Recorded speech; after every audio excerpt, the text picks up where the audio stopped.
नमस्कार दोस्तों, श्रीमद् भगवद गीता का 5वां अध्याय है कर्म संन्यास योग। इस अध्याय में श्री कृष्ण कर्म संन्यास योग और कर्म योग की तुलना करते हैं। इस अध्याय में कुल 29 श्लोक हैं। आगे श्री कृष्ण समझाते हैं कि ये दोनों ही योग, भले आप कर्म संन्यास योग चुने या कर्म योग चुने, लेकिन दोनों की मंजिल तो एक ही है।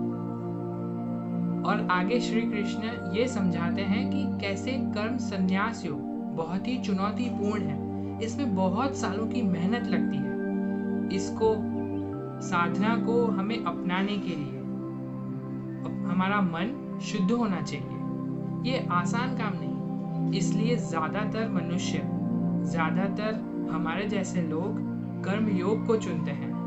उसमें यानी कि कर्म योग में हमें निष्काम भाव से कर्म करना है। दूसरों के हितों के लिए निस्वार्थ भावना से किया गया कर्म ही कर्म योग का पाथ है।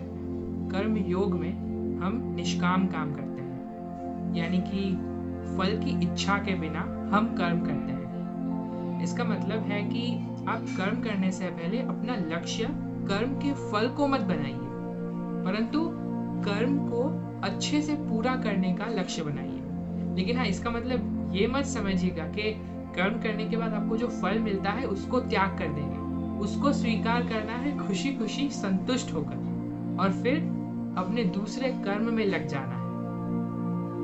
और दूसरी तरफ है कर्म संन्यास योग, जिसमें हम कर्मों का, कार्य का त्याग करते हैं ज्ञान की खोज के लिए। जी हाँ, आत्मज्ञान, वो ज्ञान जिसकी कोई सीमा ही नहीं, और ये ज्ञान सभी की भलाई के लिए है।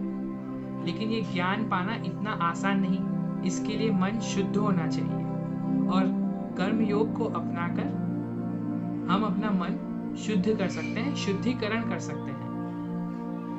तो इन्हीं बातों पर, कर्म योग पर, कर्म संन्यास योग पर, इनकी तुलना, कौन सा हमारे लिए बेहतर है। अर्जुन को भी ये सवाल था कि मैं क्या करूं, अपने कर्मों को त्याग दूं या कर्म योग को अपनाऊं, उस स्थिति में क्या करूं, उसके लिए क्या बेहतर है, ये समझना चाहता था। तो बस हम भी अर्जुन के साथ समझते हैं श्री कृष्ण की गीता में। जय श्री कृष्ण।